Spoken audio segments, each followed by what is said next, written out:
High on K2, silence carries weight. There are no crowds here, no long queues stretching toward the horizon. What replaces them is something far less forgiving: exposure, unpredictability, and decisions that cannot be undone once they're made. On this mountain, every step feels earned, and every pause feels dangerous. K2 has never been about volume. It has always been about consequence. Steeper than Everest, colder, and far less accommodating, it offers no easy sections and no true rest above the high camps. Weather systems move faster, retreat options narrow quickly, and the margin between progress and failure is often measured in minutes. This is why K2 has earned its reputation, not as a place of records but as a test of judgment. Many climbers arrive with strength and experience, yet discover that those qualities alone are not enough. Here, survival depends on timing, restraint, teamwork, and the ability to turn around when the mountain quietly tells you to. On K2 Stories, we don't chase myths or headlines. We examine what actually happens on the world's second highest peak and why its lessons matter far beyond mountaineering. Tonight, we're stepping into those lessons, tracing how K2 shapes behavior, decision-making, and outcomes in ways no other mountain does. This is a story about limits, human, environmental, and ethical, on the most unforgiving climb on Earth. To understand why K2 behaves so differently from Everest, you have to start with its shape and position. Rising sharply from the Karakoram Range, K2 is not just high, it is abrupt. The mountain offers no gradual transition, no long plateaus where climbers can recover or recalibrate. From base camp onward, the terrain demands constant attention. Steep angles, hanging seracs, and exposed traverses define the route, not as isolated obstacles, but as a continuous condition. Unlike Everest, where multiple routes and fixed infrastructure distribute traffic, K2 funnels nearly everyone onto a single line, the Abruzzi Spur. This route has remained largely unchanged since the first ascent in 1954, not because it is safe, but because every alternative is worse. Once a team commits, options narrow quickly. Progress upward reduces the ability to retreat, and weather changes compress decision windows without warning. K2's weather system is its most underrated force. Sitting farther north and deeper within the Karakoram, the mountain is exposed to faster-moving jet streams and sudden pressure drops. Forecasts that appear stable can collapse in hours. Unlike Everest, where commercial forecasting has reached high precision, K2 still operates with uncertainty baked into every plan. Climbers don't wait for perfect conditions, they gamble on good enough. This uncertainty reshapes how teams move. Summit pushes are shorter, more aggressive, and far less forgiving of delay. Camps are positioned not for comfort, but necessity. Camp 3 and Camp 4 are perched in places where stopping feels unnatural steep, exposed, and mentally draining. Rest is limited, sleep is fragmented, and every decision carries weight because reversing it costs time the body may not have.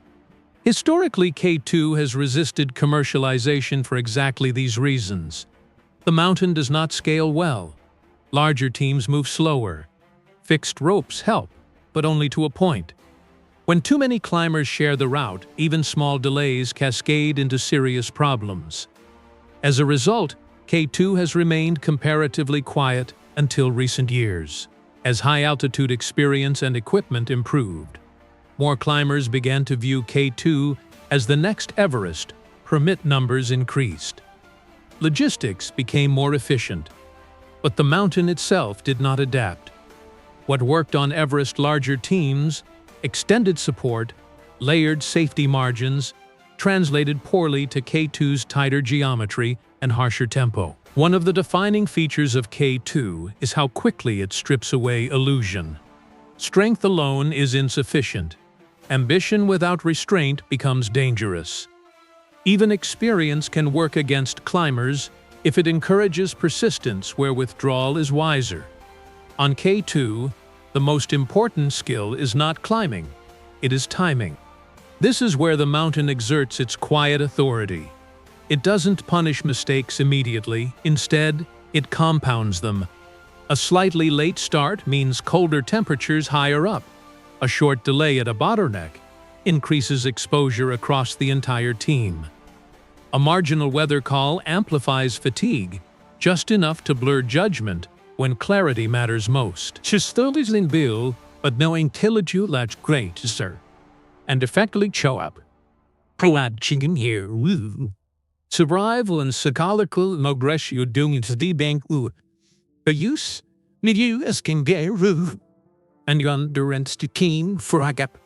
Not be funny, it given. But I'm missing this.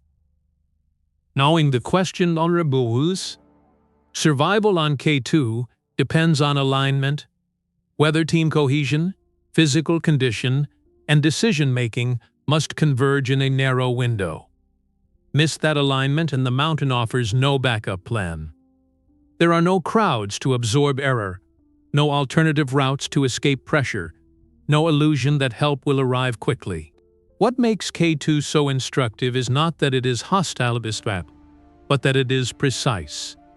It rewards discipline and humility. It exposes overconfidence without spectacle. And it forces climbers to confront a truth that's easy to ignore elsewhere.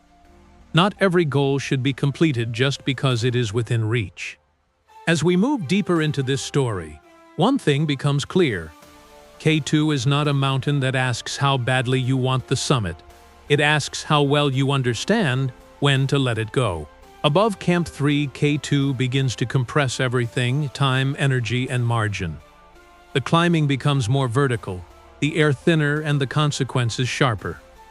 This is where teams transition from expedition mode into survival mode, even if nothing appears outwardly wrong.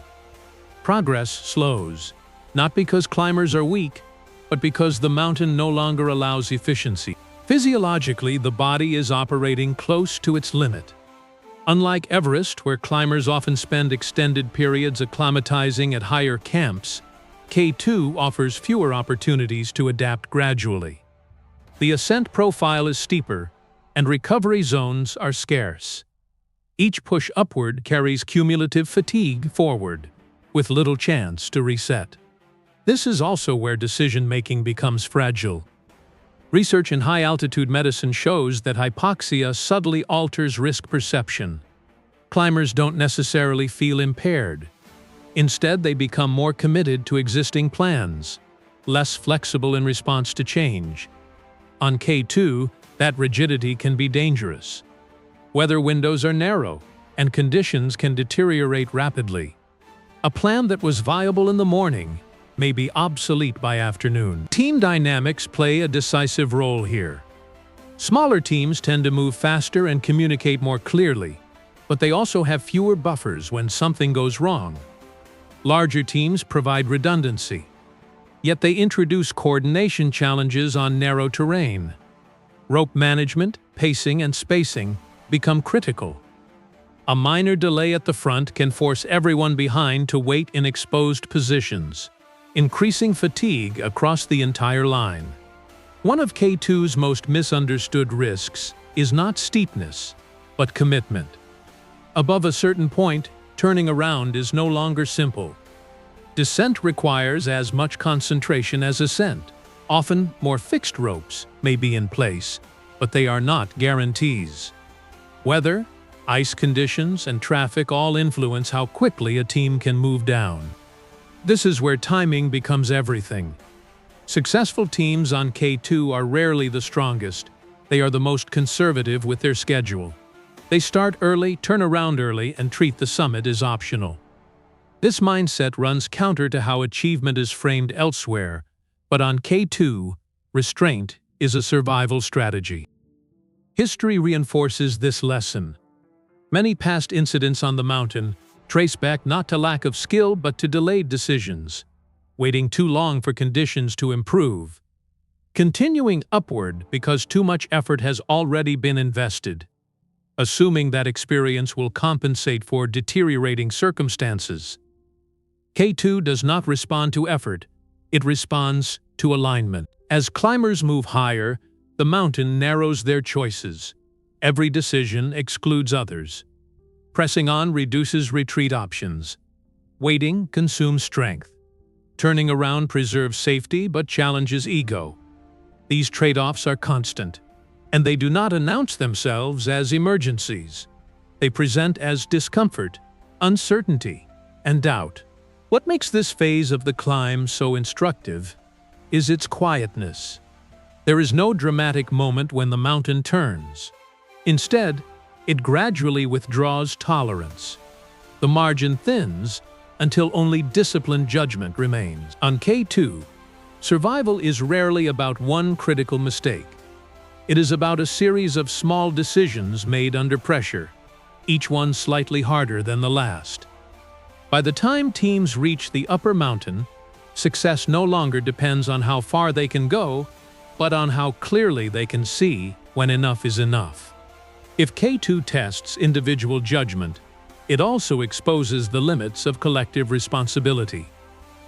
Unlike Everest, where large commercial teams and fixed schedules dominate the landscape, K2 operates in a more fragmented ecosystem. Expeditions are smaller, coordination is informal, and authority is often distributed rather than centralized. That flexibility can be an advantage until conditions tighten. On the upper mountain, shared infrastructure becomes a quiet point of tension. Fixed ropes are typically installed collaboratively by multiple teams, each contributing labor, time, and equipment. In theory, this shared effort aligns incentives. In practice, it creates ambiguity. When weather shifts or fatigue sets in, questions emerge. Who maintains the line? Who decides when movement stops? Who bears responsibility for delays that affect everyone behind? K2 offers little room for disagreement. Narrow traverses and steep colligoirs force teams into sequence. If the lead climbers slow down, the entire system absorbs the delay. Waiting at altitude is costly, and the cost is paid unevenly. Stronger climbers may tolerate it longer. Others cannot. Yet the mountain provides no mechanism to rebalance that risk fairly. This is where modern contracts and expectations begin to matter. Many expeditions operate with clear boundaries around obligation, particularly above high camp. Guides may advise, but climbers ultimately choose. Assistance is often conditional on safety thresholds that are difficult to define in real time. On K2, where retreat options shrink quickly, those boundaries are tested. Communication adds another layer of complexity. Radios work inconsistently at altitude. Weather updates may arrive late or contradict earlier forecasts. In these moments, teams rely on trust in shared information, in the competence of others, and in the assumption that everyone is operating with similar margins. That assumption does not always hold. The mountain's history shows how quickly alignment can fracture. When conditions are marginal, teams face competing incentives. Move now or wait. Push higher or conserve strength. Stay together or separate to reduce exposure. None of these choices are inherently wrong. What matters is coherence. Disagreement, even when rational, introduces delay. Delay introduces risk. K2's environment amplifies these dynamics because it does not allow isolation. Decisions made by one team ripple outward. A late start at Camp Ive compresses the summit window for everyone. A pause to reassess conditions occupies space others plan to use. The mountain's geometry turns individual choices into collective outcomes. What's striking is how often these situations arise without malice. Climbers are not acting recklessly, they are acting reasonably within incomplete information. The problem is not intent, but structure.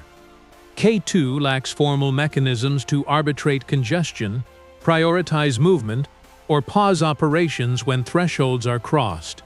The mountain relies on informal consensus, and consensus is fragile under stress.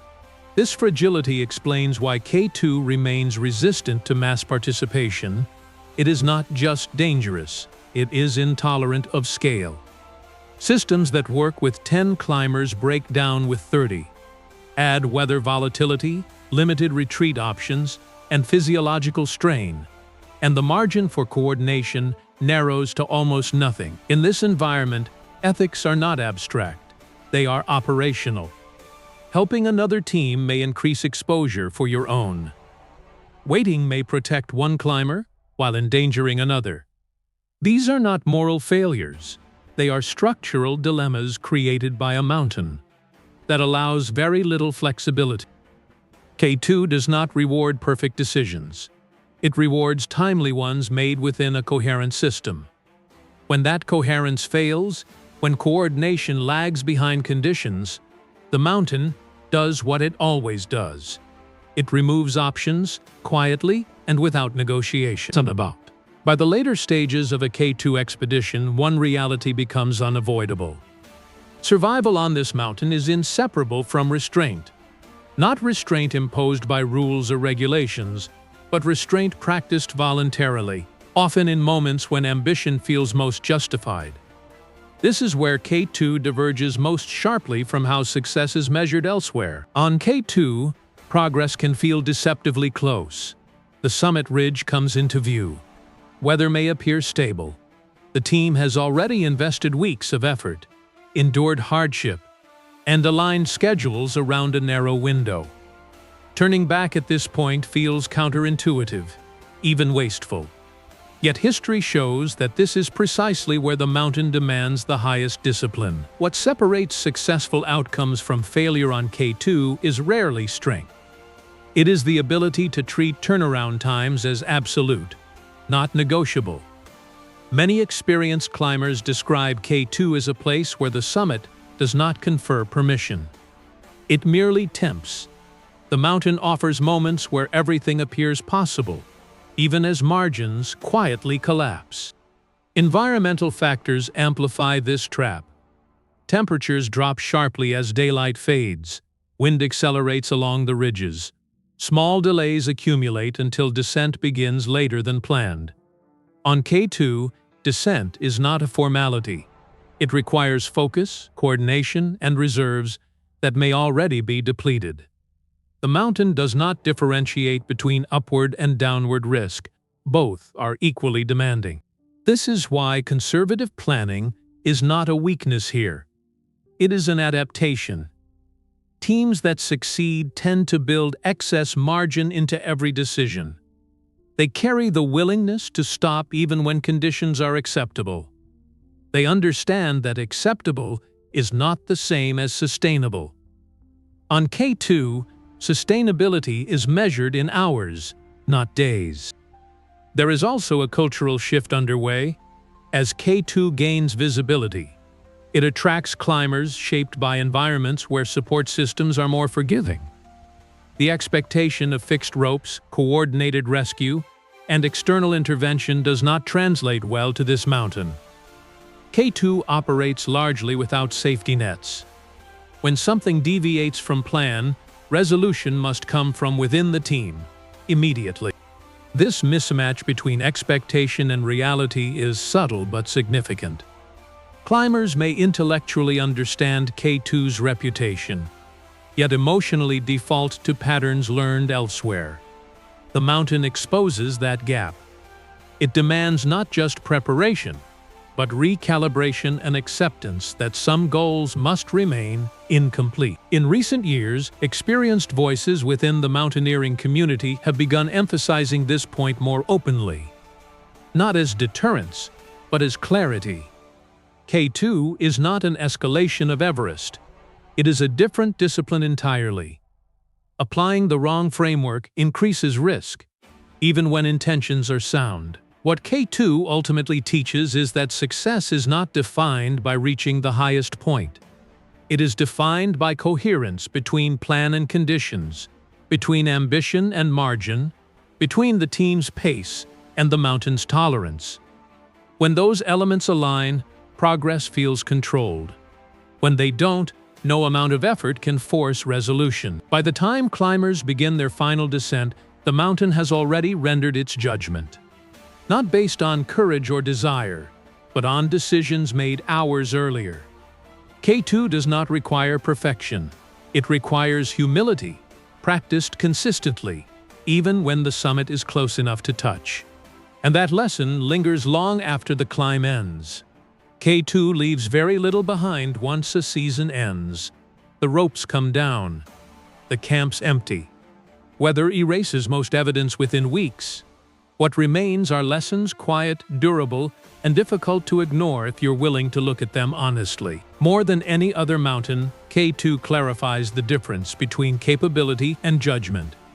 Many climbers who approach it are strong, experienced, and well prepared. What K2 tests is not whether you can continue, but whether you should. That distinction sounds simple at sea level. At altitude, under pressure, it becomes one of the hardest decisions a human can make. The mountain teaches that risk is rarely concentrated in a single dramatic moment. Instead, it accumulates through timing that slips, plans that harden, and margins that quietly disappear. By the time danger feels obvious, options are already limited. K2 does not announce thresholds. It enforces them.